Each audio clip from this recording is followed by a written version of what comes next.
Hola, mi nombre es Nancy Abigail Núñez Hernández.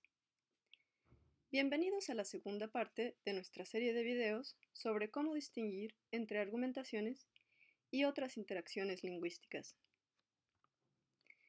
De acuerdo con lo que nos explica el filósofo John Austin en el libro titulado Cómo hacer cosas con palabras, un acto del habla se produce cuando usamos el lenguaje para comunicar o expresar algo, ya sea de manera oral o escrita. Muchos filósofos antes de Austin creían que el lenguaje tenía como función principal comunicar cómo es el mundo, describir la realidad o representar cómo son las cosas. Por ello, la verdad y la falsedad eran considerados como los principales criterios de evaluación de lo que se dice. Por ejemplo, de acuerdo con esa visión de la función del lenguaje, el enunciado "el pizarrón es verde" sería verdadero si describe adecuadamente el color del pizarrón, es decir, si de hecho el pizarrón es verde, pero sería falso si no lo es.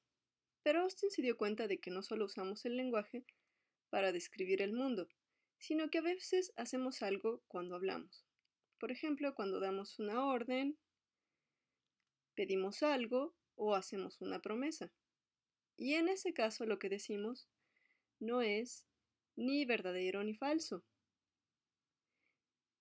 Esos dos usos del lenguaje fueron denominados por Austin realizativos y constatativos, respectivamente. Los constatativos describen el mundo y pueden ser verdaderos o falsos, dependiendo de si describen los hechos correctamente. Por ejemplo, el enunciado "el pizarrón es verde" puede ser verdadero o falso, dependiendo del color del pizarrón al cual se refiere. Por otro lado, los realizativos son actos del habla en los que precisamente hacemos algo con las palabras, pero no son ni verdaderos ni falsos, sino que son afortunados o desafortunados, dependiendo de si el acto se lleva a cabo exitosamente. Por ejemplo, si alguien dice "te pido una disculpa", ese acto del habla puede ser afortunado si se lleva a cabo con sinceridad y hay una razón genuina para disculparse. De modo que los actos del habla se caracterizan porque involucran hacer cosas con palabras. Las amenazas, las promesas, las felicitaciones, los agradecimientos, las órdenes, las disculpas, las solicitudes, los ruegos, plegarias, maldiciones, bendiciones, los retos, las apuestas, los saludos, las despedidas, son ejemplos de actos del habla en los que además de decir algo con las palabras que usamos, también hacemos algo, y no es ni verdadero ni falso, sino que puede ser afortunado o desafortunado. En cambio, un enunciado constatativo se caracteriza porque puede ser verdadero o falso. Por ejemplo, "hoy es martes" es un enunciado que puede describir cierto estado de cosas y puede ser verdadero o falso dependiendo de si es pronunciado o escrito en un día martes.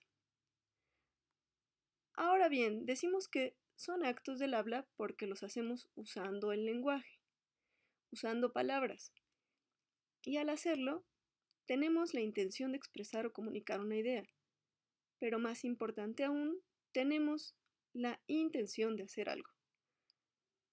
Podemos identificar los actos del habla realizativos precisamente en vista de que su objetivo es hacer cosas con palabras. Las amenazas, las promesas, felicitaciones, agradecimientos, las órdenes, las disculpas, las solicitudes, los ruegos, las plegarias, las bendiciones, los retos, las apuestas, los saludos, despedidas, son ejemplos de actos del habla en los que además de decir algo con las palabras que usamos, también hacemos algo. Por ejemplo, cuando una persona hace una promesa, necesariamente usa el lenguaje para hacerla, ya sea que la pronuncie en voz alta o que la escriba. Pero ese uso del lenguaje, además, tiene una fuerza y un impacto en el mundo y en las personas a quienes les dice o hace la promesa. Para explicar esto, Austin distingue tres niveles o tres dimensiones en los que se pueden dar los actos del habla. El primero de ellos es el locucionario, Este es el simple acto de decir algo.